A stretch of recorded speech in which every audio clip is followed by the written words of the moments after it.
Satu dari dua pengedar sabu ditangkap polisi saat akan bertransaksi di depan salah satu rumah makan di Kecamatan Rupit, Muratara, Sumatera Selatan. Dari tersangka, polisi menyita 10 kantong sabu seberat 811,11 gram. Kasat Narkoba Polres Muratara mengatakan saat akan dilakukan penangkapan satu pelaku kabur menggunakan sepeda motor.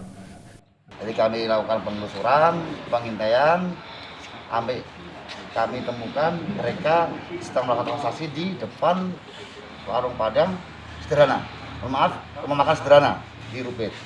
Ya, mereka menggunakan motor, tas regap, BB alhamdulillah bisa diamankan, barang putih tas dengan 815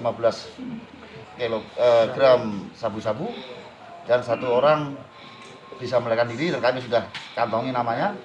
Insya Allah, modelnya segera bisa kita amankan.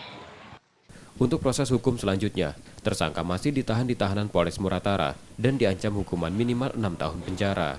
Sukma Aldino, Kompas TV, Muratara, Sumatera Selatan.